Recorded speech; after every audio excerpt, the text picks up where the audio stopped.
Coralie Abraham-Palti, bonjour, merci d'être avec nous ce matin. Bonjour Lise. Alors Coralie, vous êtes membre active bénévole de Viso Aviv, la section des femmes actives de Viso France. Et à ce titre, nous recevons aussi une femme très active, je crois, ce matin. Exactement, Estelle Abou. Merci Lise. Nous sommes ravis d'accueillir Estelle Abou aujourd'hui, entrepreneuse, conseillère en stratégie et aussi créatrice du podcast Réel qui existe depuis 5 ans. Et en fait, vous faisiez tout ça il y a 1 an, c'était déjà pas mal. Mais depuis, vous avez repris les activités de votre père à son décès. Et à ce titre, vous êtes également présidente de 2 entreprises et actionnaire de plusieurs entités. Alors, ces entités sont reliées souvent au monde de l'automobile, on en parlera, qui était une vraie passion chez votre père, presse automobile, entretien et préparation des véhicules et aussi de rapports d'historique pour, apporter de la transparence, plus de transparence dans les transactions entre vendeurs et acheteurs. Alors Exact. votre entourage dit de vous que vous êtes authentique, courageuse, indépendante, généreuse, avec une soif de s'élever et de toujours partager ce que vous apprenez aux autres. Un vrai don chez vous de repérer qu'est-ce qu'il y a de meilleur, chez les autres, chez les personnes que vous rencontrez. Alors c'est ce que votre entourage dit, mais quand on écoute votre podcast, ça se comprend tout de suite. Alors c'est maintenant à votre tour d'être interviewée. Est-ce que vous êtes prête? Je suis prête et je vous remercie Alors, pour j'ai cet j'ai éloge. juste une sous-question. Vous avez interviewé l'entourage, vous avez fait un Oui, à sondage chaque fois, c'est ce que je fais. Elle est extraordinaire. incroyable, Coralie. D'accord. À chaque Incroyable. fois, Je vous c'est laisse ce que je continuer. fais et c'est très important de le faire. Alors de tempérament audacieux et touche à tout, vous avez exercé de nombreuses activités. Comment rapidement dans votre parcours, comment votre parcours vous a mené à devenir indépendante et conseillère en stratégie? Déjà merci, je suis vraiment ravie d'être avec vous Avec plaisir. et merci pour cet éloge, je sais pas si je le mérite. Alors comment j'en suis venue à ça? J'ai envie de dire, par, essai, par envie, mais certainement aussi parce que j'ai eu pas mal d'expériences professionnelles très différentes, et que j'ai une profonde admiration au fond de moi pour les entrepreneurs et les entrepreneuses. J'en ai accompagné certains et certaines, mais c'est vrai que dans mon parcours, ce qui m'a vraiment, le plus aidée, c'était ce sentiment de devoir me former, mais qu'à la fin des fins, j'avais besoin d'être indépendante et d'être mon propre patron. Je ne minore pas et il n'y a pas de jugement de valeur, concernant le salariat, loin de là. Mais c'est vrai que j'avais cette soif d'indépendance et ce besoin, d'avancer par mes propres moyens. Voilà. Alors, Estelle Abou, le décès de votre père Jacob Abou, il y a 1 an, a chamboulé pas mal de choses.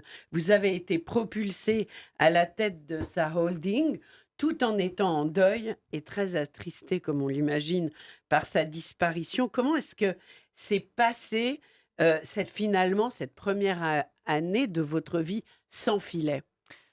Alors déjà, en termes de contexte, j'ai toujours été très proche de mon père, j'ai toujours été au courant de ses activités, même si j'ai fait un peu ma vie en parallèle ailleurs et que c'était une volonté de ma part justement de ne pas être dans le giron uniquement de mon père, malgré toute sa force entrepreneuriale et toutes les entreprises qu'il a pu avoir à travers le temps. J'ai beaucoup de chance aussi parce que je suis entourée, donc je ne il m'a pas Ça, non c'est plus, bien, c'est important. m'a pas confié les clés et Oui. j'étais pas dans le désert. J'avais une connaissance quand même, certes, moins approfondie que je ne l'ai aujourd'hui, mais j'étais quand même au courant de tout. On échangeait énormément, mon père ayant toujours plein d'idées et cetera, on était, vraiment très proches et on échangeait beaucoup, donc j'ai pas débarqué complètement. Hem, la question c'était comment je l'ai vécu et comment je vis ça? Bah oui. Alors, bah, à vrai dire, enfin, comme beaucoup de jeunes filles, heu, j'ai toujours eu le sentiment que mon père était un filet, qu'il De allait protection. bien sûr et que, d'une certaine manière, quoi que je fasse, il serait là.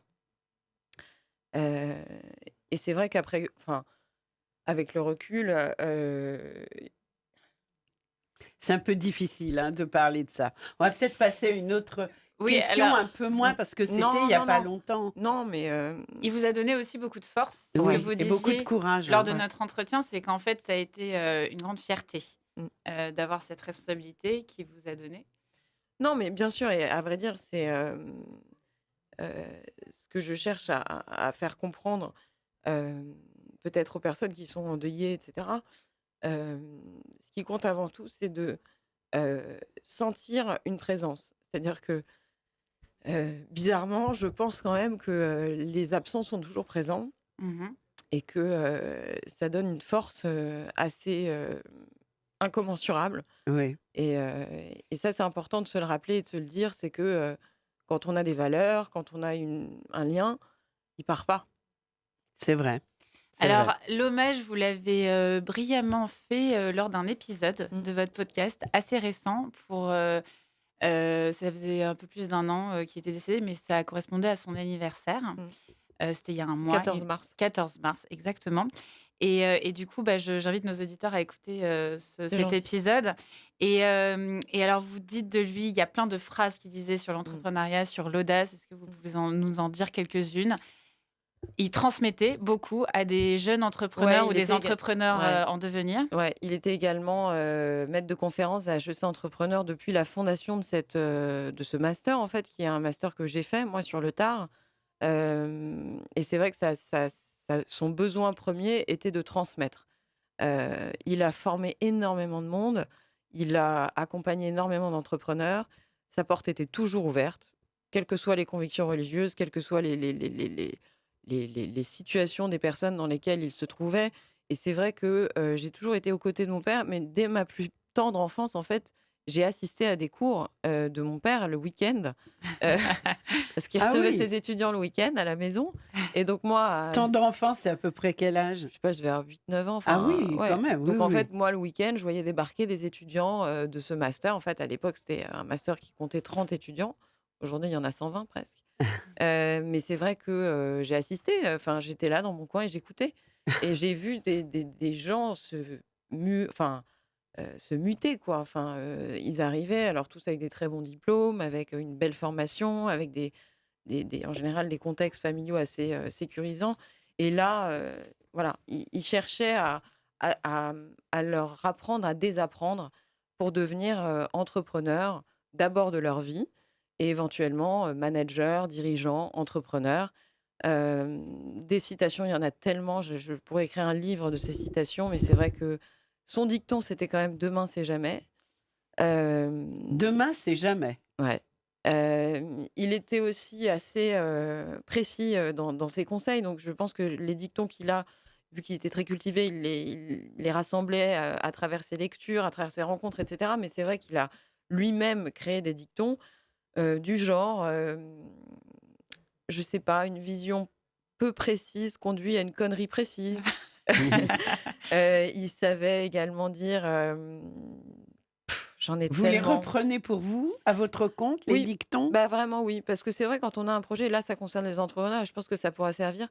Si on n'a pas une vision précise quand on entreprend, quelle que soit la vision et même si elle peut changer, ça conduit généralement à des bêtises elles-mêmes Oui. précises.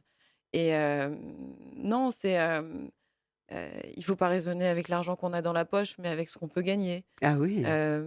Il faut toujours aller de l'avant, toujours. Et il y avait aussi beaucoup de prise de risque toujours parce qu'en Ouais, fait, il a développé son business dans souvent des reprises ouais, d'activités, ouais, des activités qui étaient, des fois en dépôt de bilan, il y avait des cessions, ouais, et ouais. donc c'est disons qu'il était très courageux dans ses entreprises. C'est le courage. Mon père, il y a bien quelque chose qu'il incarnait, c'était le courage, la prise de risque, mais jamais la mise en danger parce que c'était d'abord un père de famille.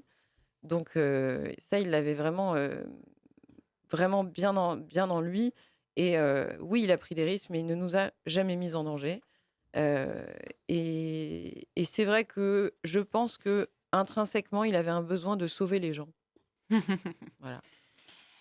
Tout ça, à peu près à chaque fois dans le secteur de l'automobile, en tout Ouais, cas les activités qu'il a sa développées. passion.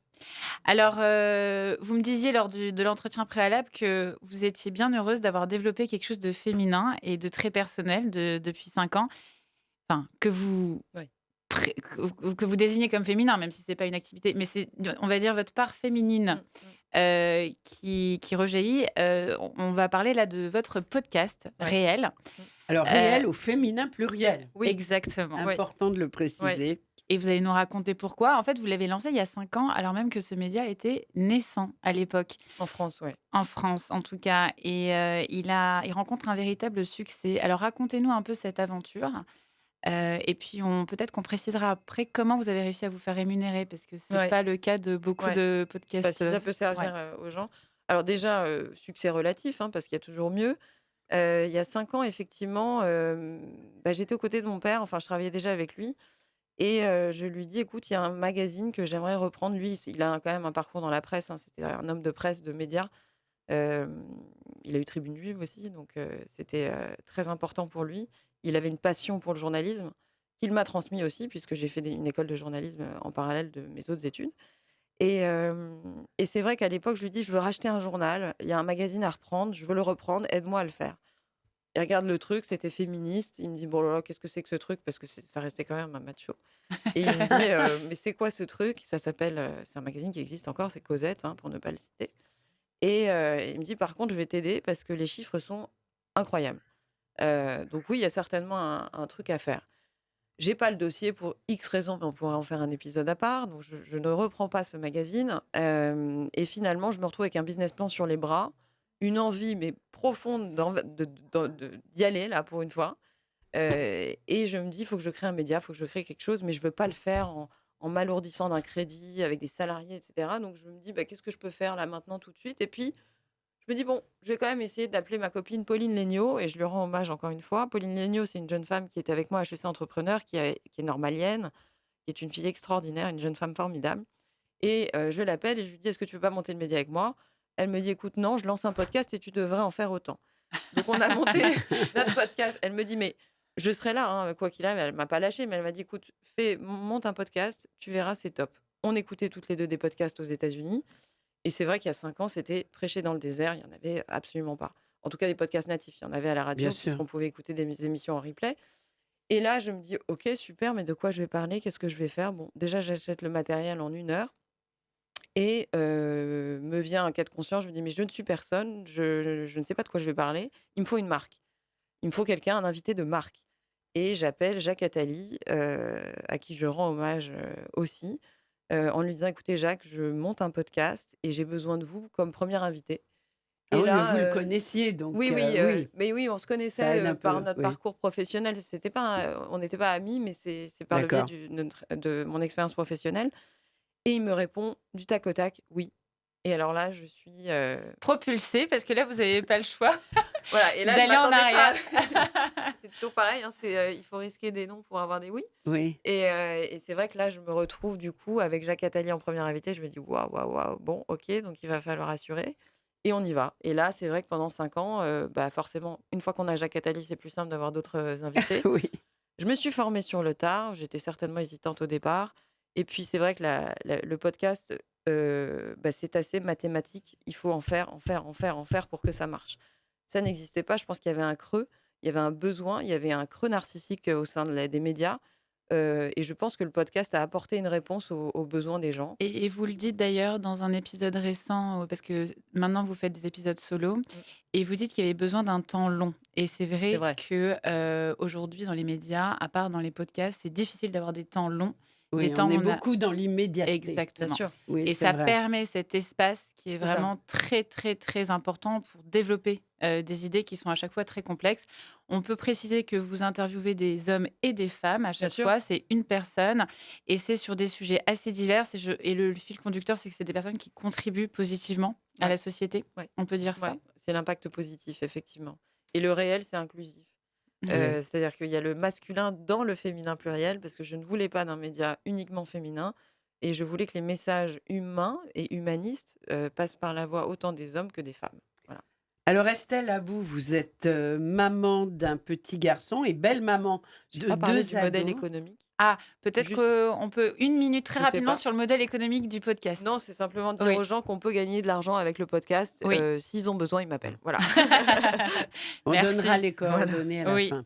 Donc vous êtes, maman d'un petit garçon, belle-maman de 2 ados. Alors comment est-ce que vous jonglez, comment est-ce qu'on jongle entre vie personnelle et vie professionnelle quand on a une vie professionnelle aussi intense que la vôtre? Écoutez, j'ai envie de dire, on fait comme on peut déjà, et ensuite, il faut bien s'organiser. Je crois que c'est un Oui, sujet d'organisation. Je pense que c'est aussi un sujet d'entourage, que j'ai beaucoup de chance à ce niveau-là parce que les 2 ados, à savoir les fils de mon conjoint, sont des amours et je les aime comme mes enfants.